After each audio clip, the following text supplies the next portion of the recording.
Hi. How are you? I'm doing great, thank you. I'm so glad that you're able to join me today. Thank you so much for being open to this opportunity and for being willing to have this conversation with me. I always appreciate sharing the people that I come across that really have some wisdom to share. You and I met through a self-compassion or compassion fatigue class that you were sharing, and I loved what you had shared with me. So we're going to talk a little bit about that, but we're mostly going to talk about how that coincides with love. Okay. If that works for you. It works for me. Okay. Thank you. So if there's anything that, you're not comfortable sharing, by all means, just, let me know. Okay. Where were you born, or where did you grow up? Well, I was born in San Francisco. That's right.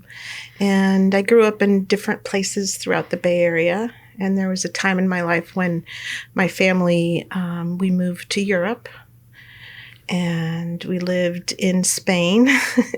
We lived in Mallorca. Wow. Yeah, so my dad had this dream of he called himself a captain of a boat, So he had this dream of sailing around the Balearic Islands and taking people on tours. Okay. So we didn't end up doing that, but we did end up buying a catamaran and living on it for about, I don't know, anywhere from like 6 to 8 months. How old were you? I was about 9.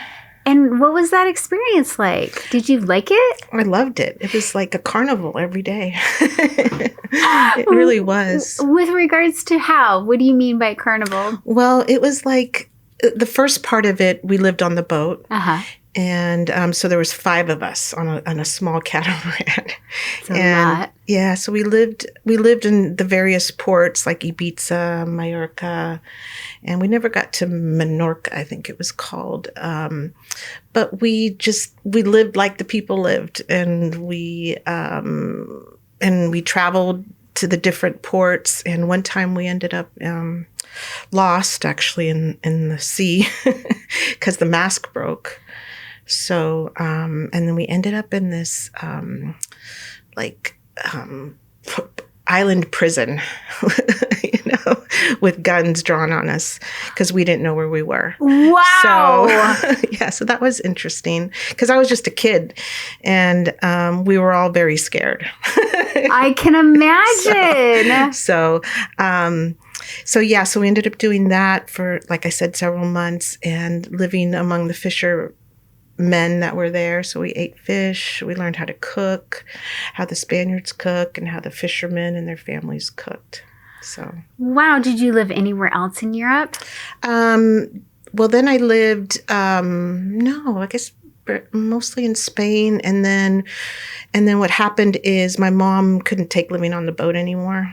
So she ended up going off the boat and finding a place to live. So it was just my dad and then my 2 siblings and some hired help that helped us. So my mom ended up, getting together with a Frenchman who owned a restaurant. Okay. In Mallorca. And actually the restaurant was just beginning to be built. And it was right next door to the Prince and Princess of Spain, their summer villa. So that's the kind of life I lived. That's why it was like a carnival. Wow. And I had full access. I had no rules. I was like the leader of my brother, and I had no accountability. I can do anything I want. Wow. So at such a young age. Yeah. Because they were busy in the restaurant and stuff like that. So. Okay. So did you learn Spanish while you were there? Well, I already knew Spanish. My mother's Peruvian, so we grew up speaking Spanish. Okay, so that was really easy. Did you end up going to school there? Yes, we did. We ended up going to a French school because he was French. They wouldn't let us into the Spanish schools. So we ended up, and I remember we didn't like it because we had to start in kindergarten. and we were like in 3rd grade by then. Yeah, I can imagine. Yeah. So that didn't go over well after having no accountability and being completely free. Then you were in school that you didn't like, and you had to go back 3 grades at least. Yeah. So we didn't, and I think we lasted there not that long, and then we ended up going to the American school. Okay. But I did lose like about a year and a half of schooling. Wow. Just in general from traveling. Okay. And being on the boat. And then you came back to the U.S.? Mm-hmm. Came back to the U.S. To San Francisco? Yep. To Marin County. Okay. And did you grow up in Marin County after that? Just for the summers with my dad, and then we were like in Millbrae and that area for a while, and then Redwood City. Peninsula. Redwood City. Okay. Yeah. And then what brought you to Portland? Well, my brother, and also his wife now, and I ended up visiting him here, and of course during the summer, and it was just beautiful, and I thought, that's it, I'm leaving. By then I was in Santa Maria, California, and that's it, I'm leaving Santa Maria, packing up, took a U-Haul in my car in the back with my daughter, and came. It took me about a month and a half after that, but I was just like, I'm out of here. The same. Yeah. Same thing happened for me. Oh, really? I would visit a friend up here, and every time I would visit, I would go back down to my ex-husband and my daughter, and I would say, we should move to Portland. Mm-hmm. I love it in Portland. And both of them thought I was bananas, because they hadn't been here. And I was just like, throwing out this city that they hadn't even visited, and they couldn't relate, and they could see the sparkle in my eye. But they were our life is here. What are you talking about? Right. Yeah. Mm-hmm. So that took a little bit. All right. So name something you cannot live without. Well, I noticed you said hot water on one of your podcasts. Hot water is pretty luxurious. It is, but and then I started thinking, well, maybe my cat. But then I thought, well, maybe coffee. So there's many things that you couldn't live without. Right. Is there? Well, I think I could agree. Is there any one thing that you're like, Well, I couldn't live without my daughter. Well, there you go. So there's your answer. That's probably more important than coffee. She is your coffee. Yes, she is. That's really sweet. Tell me something unique or interesting about you that only those close to you would know. Oh. Gosh, let me think here.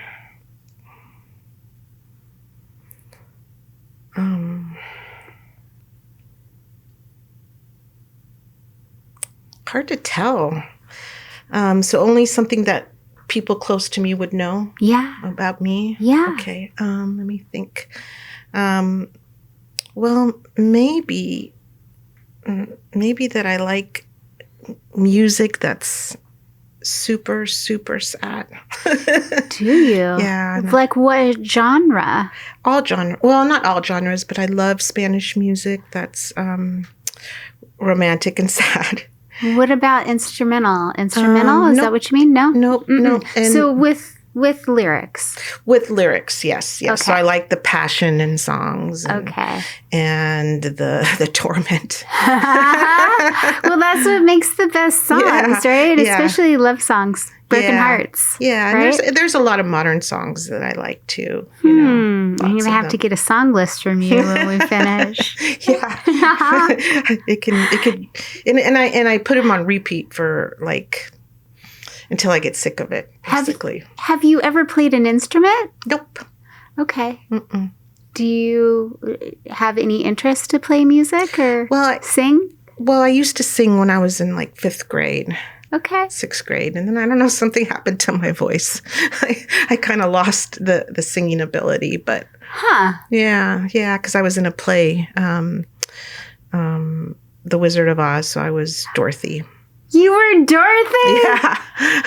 Yeah. I used to dream about being Dorothy and my mom would French braid my hair like Dorothy. I used to wear dresses with pinafores Dorothy. So yes, I was very obsessed with Dorothy. I was very obsessed with The Wizard of Oz. Yes, me too. Mm-hmm. That was a very pivotal movie for me. Mm. Okay, so then what are you naturally gifted in? I think I'm naturally gifted in just creating like things that people really like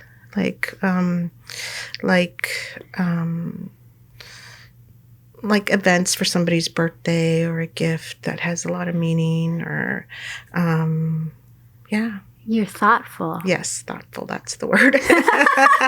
You also have a small business where you create things too for other people. Do you want to tell us more about what you do there? Yeah, so I started this business. It's called Charmed Ground, and I did it because of the pandemic, and I started feeling like I needed more connection with my clients. I'm a counselor. And so I started like putting these little kits together with affirmations and positive jewelry and stuff like that.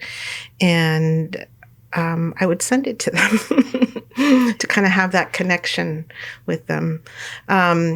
This was before I started like my company. Yeah.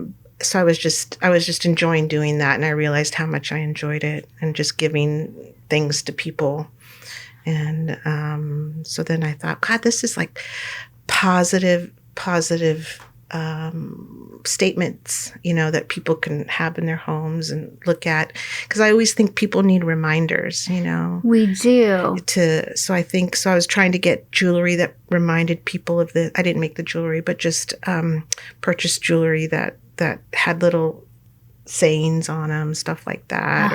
And then I have lots of affirmation cards that I can choose from and give and kind of tailor it to people for what people need. Mm-hmm. And now that you have the small business, I feel like you said you do like fairs or events? Yeah, I do. I don't do like the things I don't make. So I make also these cards that are positive statement cards. Yeah. So they, during everything that was going on, with America, and I made a lot of Be the Change cards. So these beautiful cards with washi tape and glitter and stuff like that.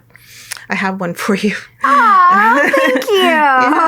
I love gifts. Thank you so much. So, and then a lot of them are about, love too, and about who you want to be and what you celebrate. So I feel like that ties in with you being a counselor. Yes. Mm-hmm. Yes. Always encouraging positive change and growth. Mm-hmm. Mm-hmm.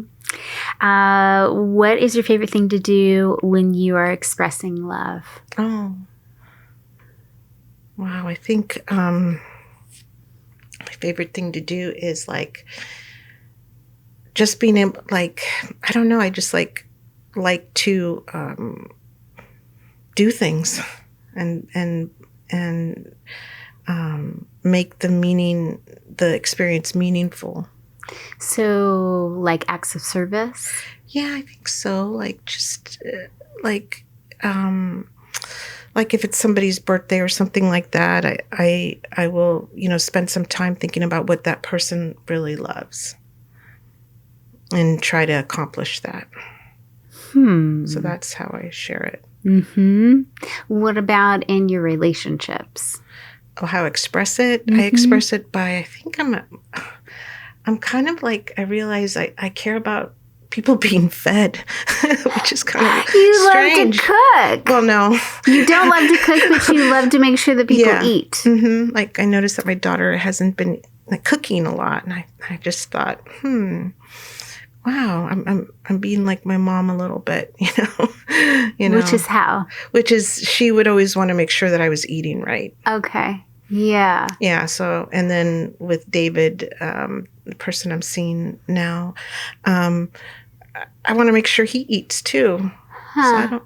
It's the nurture in you. Yeah, it's how your yeah. mom showed nurturance and how you've taken that on as well, I would say. Yeah. It just means that you care. But I don't know if you've found this, but I've found that your relationship to food is your relationship to love, because food is nurturance. And when you're feeling loved, you have an appetite.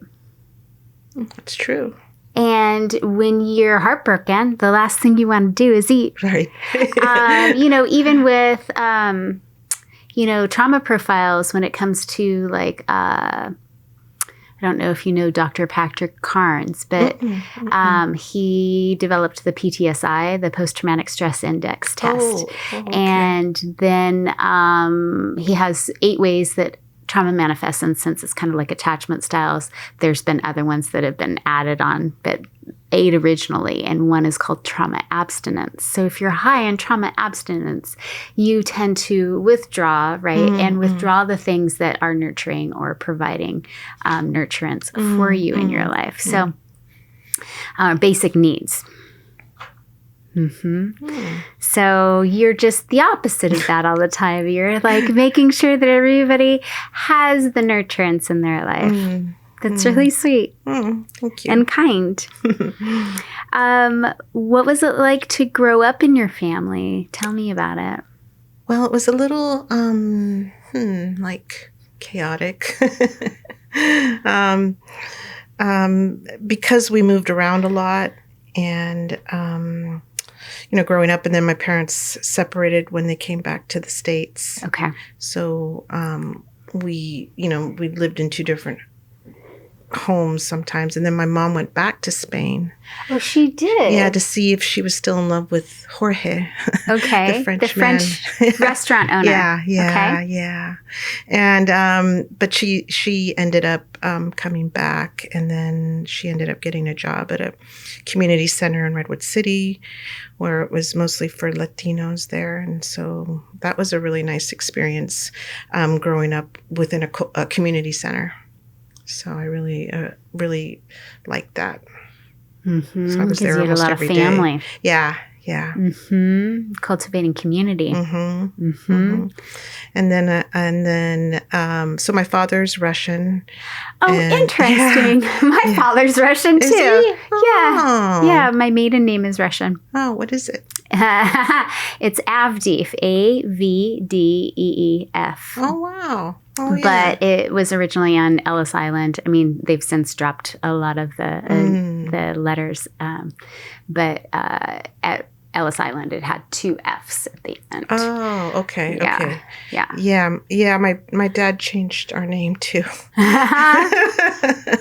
So it was Vikevich, some sort of form of that. Okay. So I grew up kind of in the beginning part of my life. I grew up along with my my Russian family, with my Spanish family too, but going to events, a lot of Russian celebrations. Of course, as a kid, you love it because you get 2 Christmases and 2 Easters.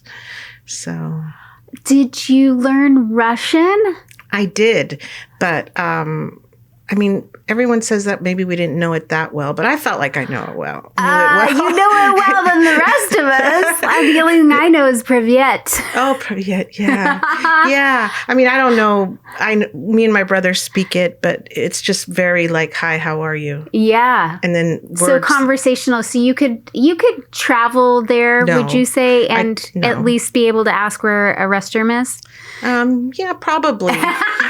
Or a restaurant? Yes, or that my name is Katusha, Is that what it is in Russian? It's got a lot of different versions of it. Okay. Yeah, Katusha, Katya, Katherina. Yeah, that is Russian. I forgot about that. Okay. Such a pretty name. So, okay.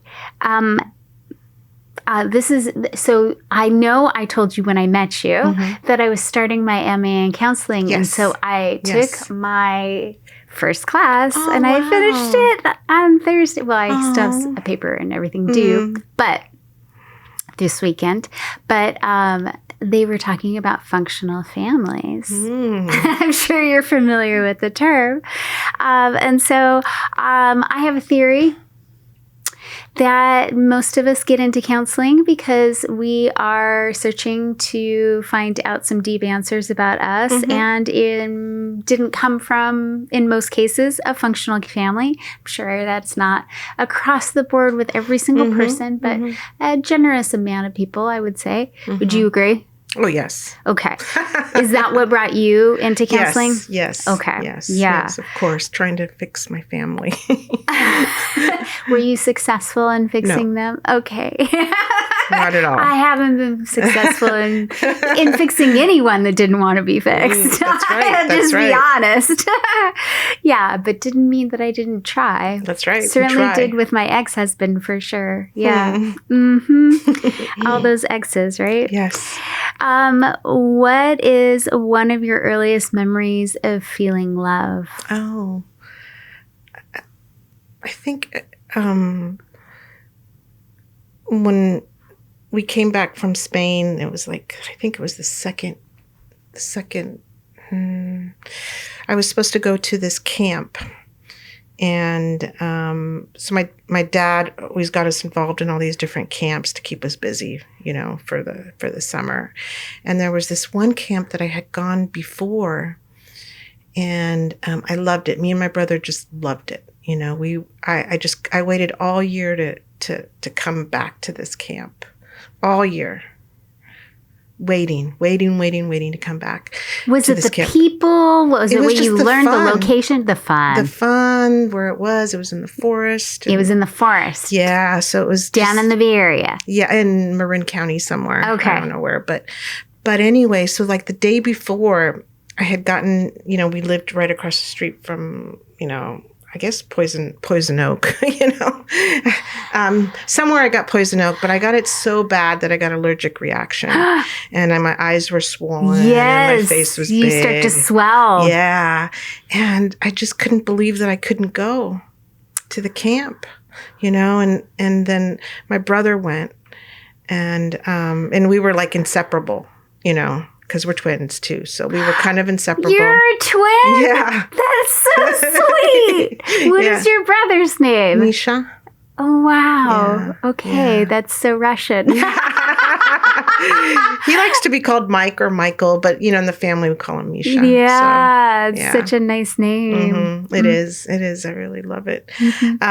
So then he went, and I was like so sad, and I barely have my eyes open, and and he's like looking in the back of the car waving goodbye, and I'm just like sad because it's just unbelievable I have to stay at home. But anyway, when he came back, he made this leather, I don't know, like just a flat piece of leather, and it had some cuts on it, and and on it said, "I miss you, Kathy," because he called me Kathy. And it was just a very sweet thing to do. So because he was thinking about you. Yeah. It was hard because I couldn't go. Yeah, that makes a lot of sense. Yeah. So you felt really loved by your brother. Yeah. At that point. Are the two of you still really close? It kind of varies, but we just kind of grew up a little bit differently because I was separated from him for a while, and then coming back together, and now during COVID we did things every other week together. We I started playing darts. We do things together. Okay. And with his wife, and like we went swimming, or we go and see his kids. So we do a lot together. That's good. Yeah. And you were separated because of what was going on in your family at the time? Yeah. So one time he lived with my dad. Okay. And I didn't live with my dad. I always tried to stay with my mom. Okay. Yeah, that's tough. And then you have one other sibling? Yeah, I have a sister. That was older? 2 years older. Okay. Yeah. And are you close to her? We were really close during my mom's death. And then brought you together. Yeah, that was great. So I miss that. I'm sure. Because she's in California now. Okay. Yeah. So you're not close in proximity. Right. It makes it more difficult to have a relationship. That would make sense. You can't just drop in for lunch. No, you can't. Or play darts. No. Okay. So let's see. What did I ask? What makes you feel loved? When I'm listened to. That's a good answer. I feel true. like we all want to be seen and heard. Yeah. What has been your greatest lesson in love? I think to not be so defensive, you know? Yes, I do know. I haven't recognized that maybe that was something I had to learn too until you just pointed it out, but I would agree. Yeah. And to not take things personal. Yes. Yeah. To recognize that somebody might be just having their own experience of something and that their perception of reality can be different than mine. That's a big lesson. But being defensive, yeah. Yes, yeah. Did you feel like you were under attack when you were a kid? Or that you had to defend yourself? I think I was always on the defensive. I felt like I was running from fire most of the time. So, yeah, which is something I just realized not that long ago as I was trying to write some poetry about it. It's like, wow, running from fire, the fight-flight response in my body, I just learned to let it go not that long ago, to relax more. So good for you. That takes a while. It does. It does. It really does. Well, I didn't realize it. I know. You just live with it. And I think like as you get older, you start to be more in touch with who you are. Rather than the world around you.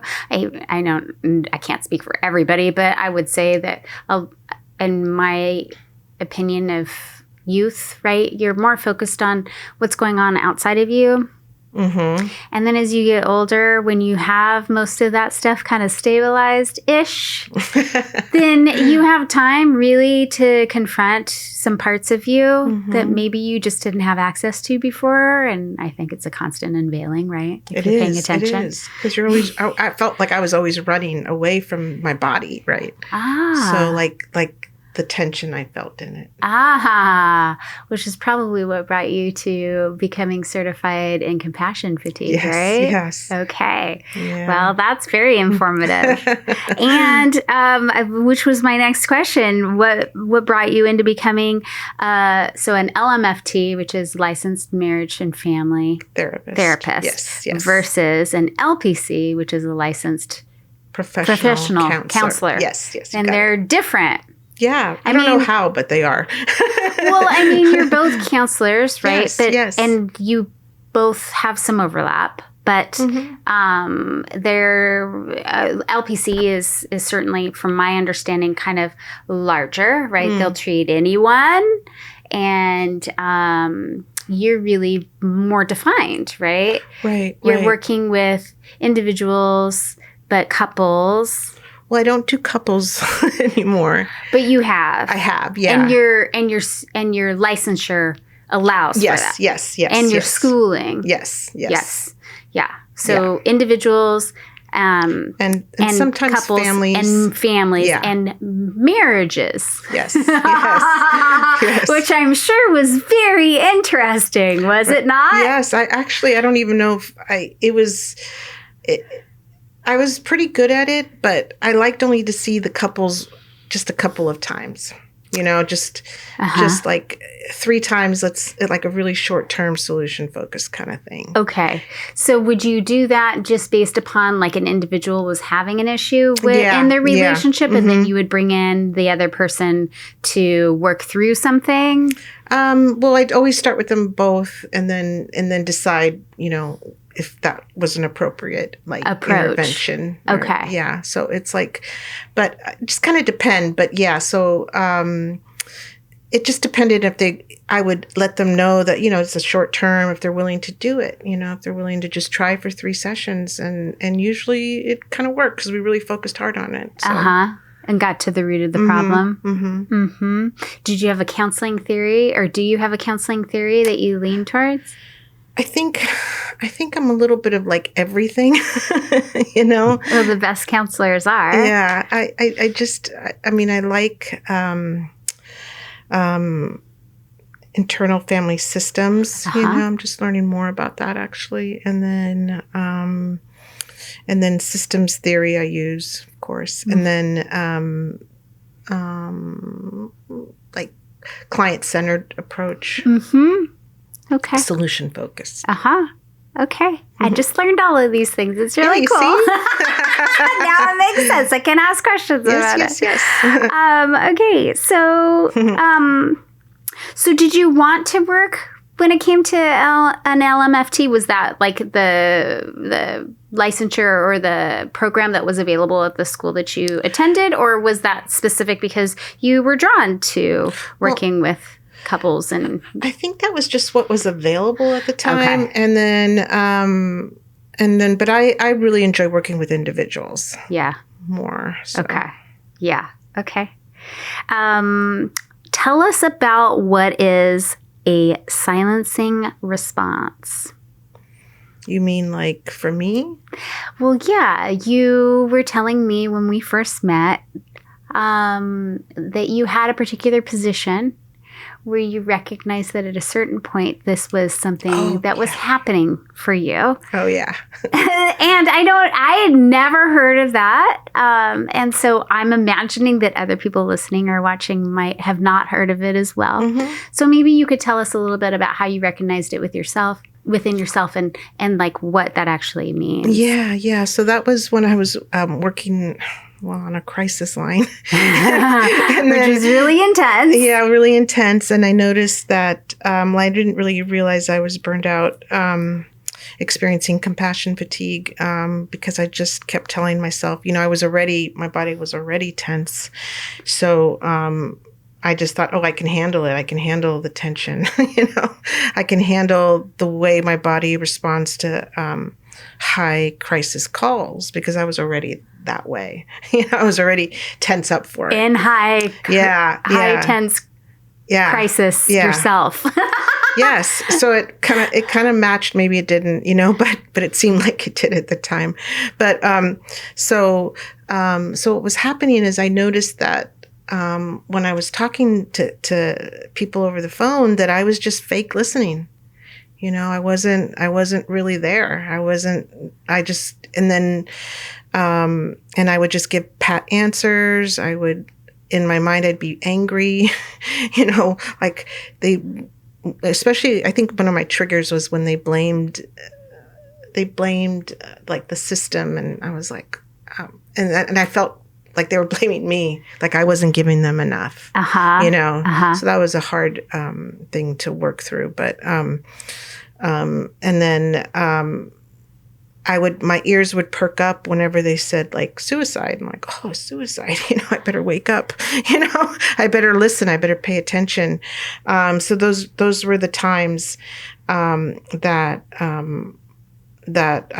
I would get involved, more involved and be more genuine and be empathic and be the counselor I'm supposed to be. Okay. But that was, a warning sign that there was something wrong. Okay. With me, that I couldn't, pay attention and I wasn't really listening. So. And it's called silencing response. And that's a psychological term, right? Yes, it's a psychological term. It's a term that I can't remember the person's name that came up with it, but it's been around since like 1990s.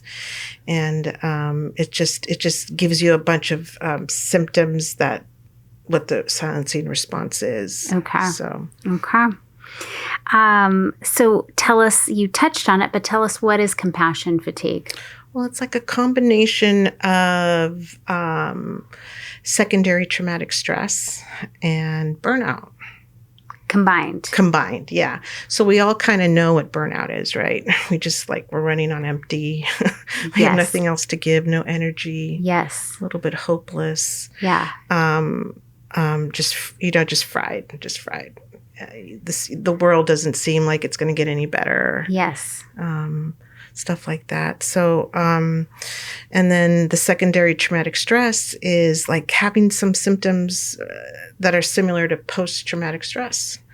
So you start having dreams, you start avoiding situations, you start having dreams, you start thinking about the client more than you should. So you come home and you're still working. Yeah. And you're still worried and you're still and then so that's really rough when you have those two things combined together. Well, and you don't have any separation, right? Yeah. So that probably is going to lead into my next question, or it's in here somewhere, is you had mentioned something actually that I thought was really, really interesting, and I quoted you. I was going to ask you, how do boundaries protect us from not being enough? Wow, it's an interesting question. Well, boundaries protect us because we're able to let in what we want to let in. Yes. So we have to, keep asking ourselves, what do we need? What do we want? Is this going to benefit me or not benefit me? Am I doing it because I'm supposed to do it? Am I doing it because I don't feel good enough? Am I doing it because I'm trying to please others? And we do. We please others. We try to please others all the time. Yes. Especially in our relationships. Yes. Yeah. And the more committed we become, or the more expectations that there are in the relationship. I would agree. So how can we identify what we really want? Wow, that's a process. That's like it. Well, it's kind of simple, but it's just it's doing the work. It's like saying, making a commitment to yourself. And it only benefits others. When you make that commitment to yourself to say, hey, I need to think about, do I want to make half a dozen cookies for this party, or whatever, Yeah. Do I really want to go? Yeah. And then am I going because I feel an obligation to go? Am I working extra because I want to, be good with the boss or with other people? Right. Or my partner. So it's like really identifying, and it's not always easy. That's why I give people a list of wants and needs sometimes. Yeah. Yeah. And just kind of help them to identify, oh yeah, I need rest. Okay. I need to eat. Those are needs. Yeah. Those are basics. Yeah. Do I need to say no? Am I saying yes because that's what I think I have to do? Because the more we say yes when we don't want to, the less people know we're going to say yes, and then the more that we lose ourselves. And lose a piece of ourselves. Yeah, we're just constantly giving ourselves away. And then when we measure ourselves with that, what we do, even though we don't want to do it, you know what I mean? Yes. I don't know if I can make sense with that, but the other person measures us that way too. Yes. Yeah. And then we become obligated. Yeah, that's it. Yes. So how do we distinguish between wants and needs? That's a good one. I sometimes get mixed up too, but well, we're human. Yeah. I'm not expecting you to be perfect. Yeah. I get mixed up with that too, like wants and needs. I don't know. I have two different lists. So I think I don't know. I mean, I think I don't know. I think it's for each individual person. What their wants are, what their needs are. Okay. But we can agree that there are some core Yes, needs yeah, that the we basic all needs. need, Yes. right? Like Yeah. food, water, Yeah. sleep, Basic. a Love. good pillow. Yeah, I was going to ask That's you. on my list of Yeah. something I can't. Yeah. Okay, let's see. Okay, can you explain the difference between reactivity and intentionality? Well, reactivity is like you're not. It's like you're probably activated when you're reactive, and you're probably not relaxed, and you're probably maybe not breathing, and so it's this without using you're not using the brain function at that time because you're reactive. Something triggered you, right? Maybe, so you're just like saying it without really thinking. So you don't have that space to make the right choice at the time. Yeah. So intentionality is having that space, right? So that space between that stimulus and response. So with intentionality, you're taking those breaths, in between what someone's telling you that's kind of like, triggering you, and you're taking that space, that breath, and you're going to be intentional. And that's kind of maybe where you know yourself, or you're trying to know, what causes you to react in a certain way. So you kind of know, and then you could think about that before you react, and you want to be intentional. Like I'm gonna say, I'm gonna say something, curious instead of like, ugh. How does that tie in with compassion fatigue? Well, if we're running on reactivity all day, we're gonna be tired, right? And drained, and not be effective. I mean, we might be effective, but when we get home, it all falls apart.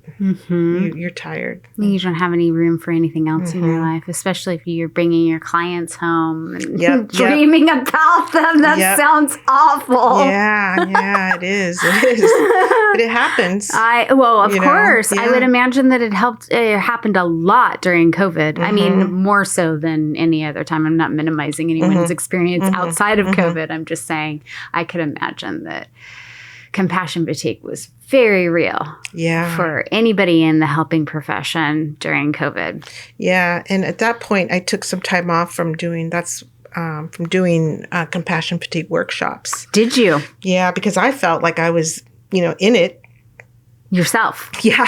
Yeah, like I can't, there's no space for this. I gotta mend and pay attention to my own self-care. That makes a lot of sense. Yeah, I actually just couldn't. Yeah. I couldn't see myself at all doing it. I feel like everyone was, including me. We were at certain points throughout, if not for some people all the way through, maxed. Yep. And then even a year after, I feel like it's like, when will it end? I don't know that there's ever any going back to normal. I remember right at the beginning, somebody direct messaged me on Instagram and said, when are we going back to normal? And I said, I don't know that, we are. Yeah. But it is interesting, don't you think, how much it's almost like in some ways it didn't happen. Yeah. Because we forget.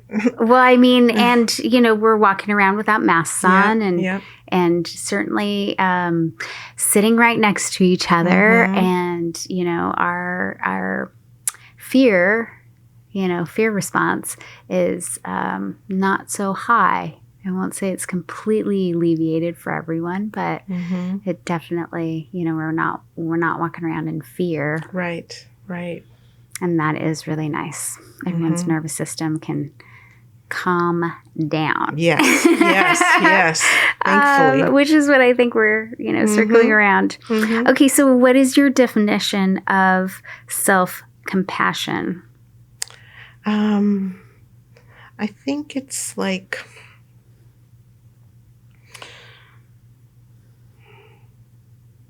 like not being self-critical, like really just being kind to yourself, I mean, we don't need to say all these things that hurt us. So being intentional with your words. Yeah, because we have enough in the world that's a little bit negative and worrisome. So I think it's allowing yourself to be kind to and I found that when I was doing this, I was less judgmental to other people. Right. Because you're more compassionate with yourself. And how can you share compassion if you don't have it first with yourself? Yeah. It's similar to love. I mean, how can you love somebody if you don't love yourself? Yeah. Yeah. So how can we change our critical self-talk? Well, it takes that intentionality, right? It takes that ability to be relaxed and not be reactive. And I've always liked, positive affirmations. They've always helped me throughout my life. I used to make little cards. I used to record on a little tape. Like micro cassette recorder? Yeah. All the good things about me, Oh, So, yeah. And then listen to it? Do you have any other tips? How do you use your positive affirmations? I just listen to them, and I write them on, I have things on my wall, that say certain things. I have one that says bow, bow to me, take that moment. I also read, a lot of quotes and stuff, and I like the freshness of them and the positivity of them. But self-critical thoughts is sometimes it takes, kind of just saying the opposite of it. Instead of saying, oh, you're ugly, you say, oh, I'm beautiful. Or what happens if you have a lot of resistance there? In believing you're beautiful, let's say. Okay, well then I'd said, well, you're not ugly, You could just kind of tone it down a little bit. Yeah. And then you try to find things that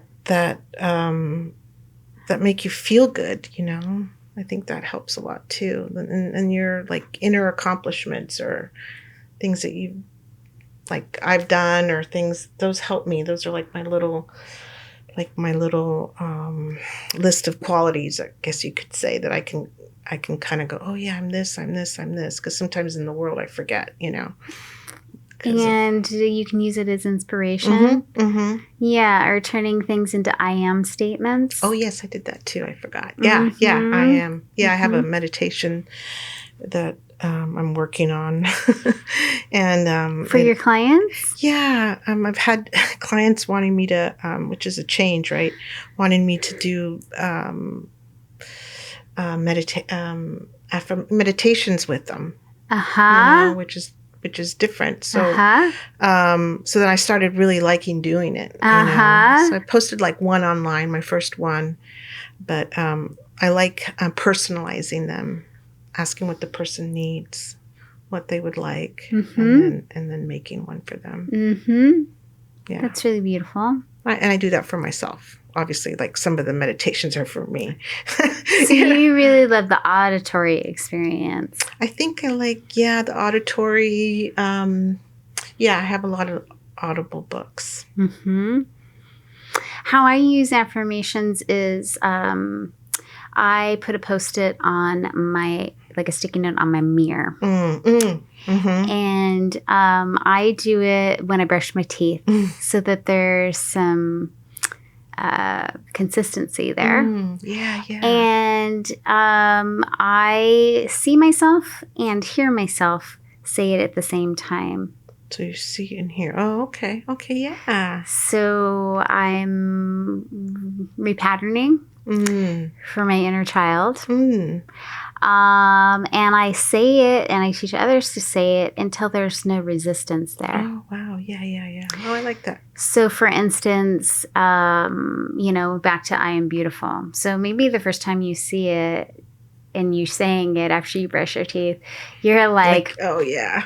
Whatever. And then you might have done something really dumb that day. And the next time you go there, you might be really angry with yourself. And like you're going to roll through all of the blocks or the emotional blocks or feelings attached to you believing that. And that's how they rise to the surface, right? Or how you get them to essentially leave your body. That. Yeah. I like that continuity and consistency for change. Yeah.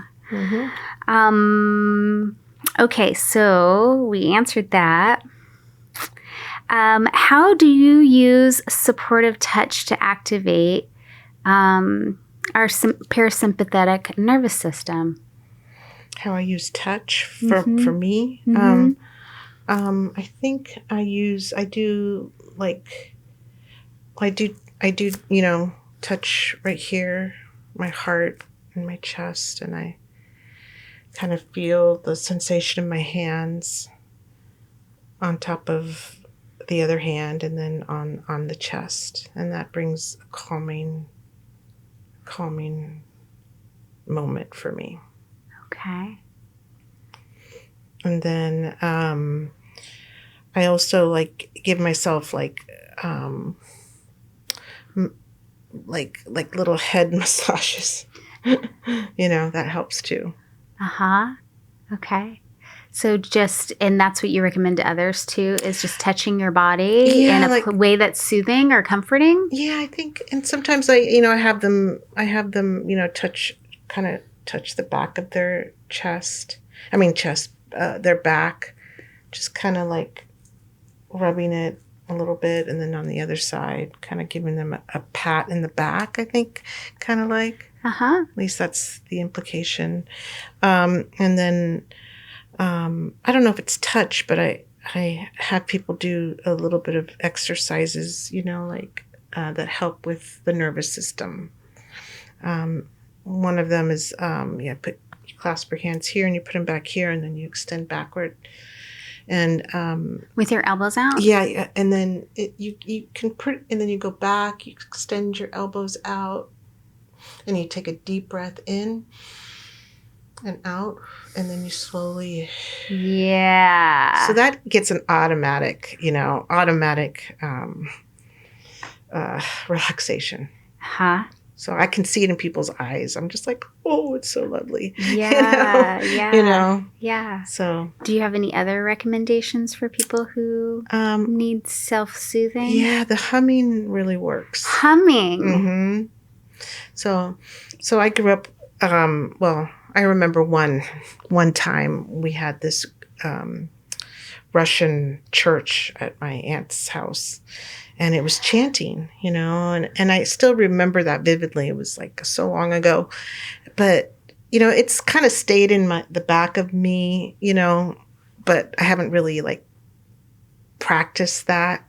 But every once in a while I'll look on YouTube and find something, throughout my life. But so that made me think, oh, I'm going to start listening to that again. So I did. And then I started not chanting, but humming. You can feel right here that it really, really can relax you. You want to try it? Yeah.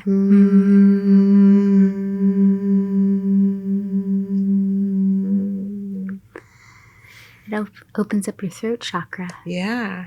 It really helps. It does. Expression helps, right? Yeah. Journaling, expressing yourself, expressing your feelings, right? Letting stuff out, not holding it in. Yeah, not holding it in. That's the goal. That's the goal. Okay. So I appreciate you sharing that. How can we prevent burnout or compassion fatigue for those of us who are helping professionals, or even caregivers of, children or elderly, or, familial roles. Well, it used to be, I used to title it like, I used to title it something like, prevent compassion fatigue, like, but I don't do that anymore because we're all susceptible to it because we're caregivers. So it's just, we have to manage it. How little and how big it is depends on what's going on in your life too, True. So I think it's really being able to understand what you can do and what you can do and what you can't do. Your limitations? Yeah, your limitations. Okay. And because if you're feeling like your stress levels already, just with everything in life is like an 8, right? For a 10 is the highest, and it's an 8. Yeah. Then the job is to kind of get that down to a 1 or a 2 or something like that. Then I'd say, go ahead, caregive all you want. But if you're an 8 and you're trying to caregive, how much room do you really have? You don't have any. You don't have any room. So is it that you're consistently checking in with yourself to make sure that you're not an 8? Well, yeah, you're doing that. You're also doing like measures like to prevent from getting there, and that's that intentionality, knowing what you need and what you want and what your limits are and what your boundaries are, and knowing that part of it is because there's this inherent belief that we're not good enough, so we just keep doing more. So that's so we have to kind of that takes a while to understand because it's hard to admit, So especially if we have an abandonment wound. Yes. Yes. Right? Yeah. Yeah. Especially for women. Especially for women. Do you notice with the work that you've done in teaching these workshops, do you notice that it's spread throughout both genders or all genders, or it's all genders. All genders. And it's just that I don't have I maybe get 1 or 2 men and like 10 women. But the men have the same issues. The same.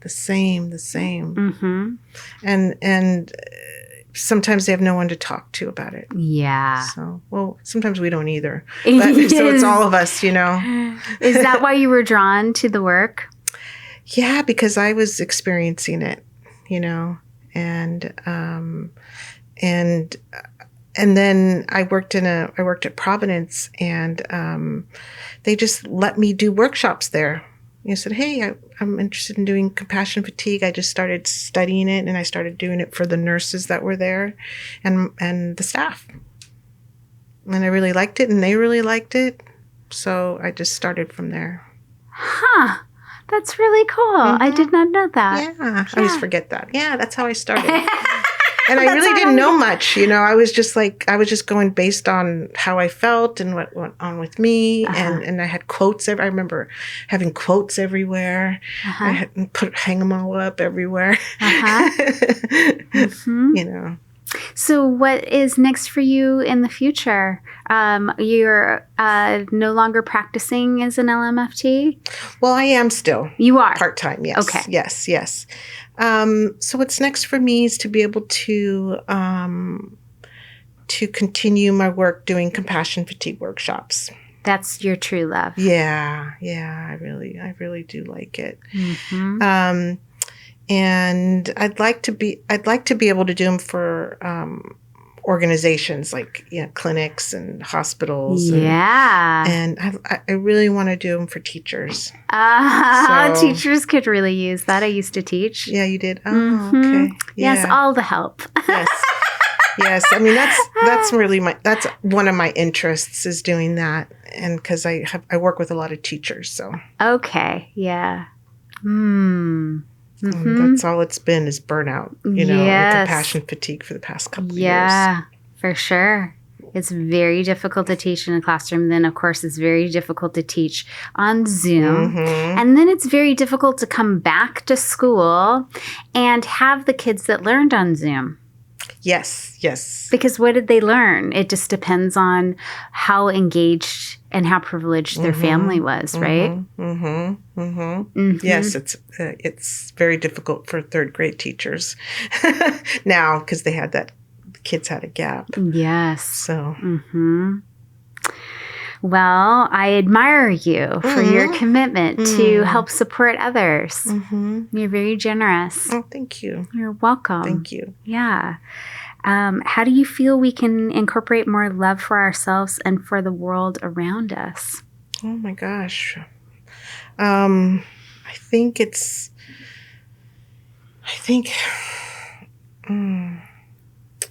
just noticing each other. Like yesterday I was at the store and they couldn't get my card to work and some guy offered to pay my grocery, and I'm like, oh, well, thank you. But I know part of you is like, oh, but really, he noticed me. He noticed he was also waiting in line for a long time,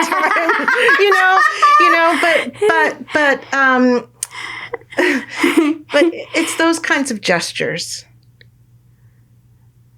It's giving a little more, I think, and noticing others, and not being afraid to say hello to someone. So staying connected. Yeah, and sharing resources that you have available to you. Being more generous. Yes, and just being, I don't know, just being. I think it's being kinder and. Reaching out a little more. If everyone just did that, just one little gesture of hello or can I get that for you? Can you, what is your own definition or difference between the word kind and nice? Kind.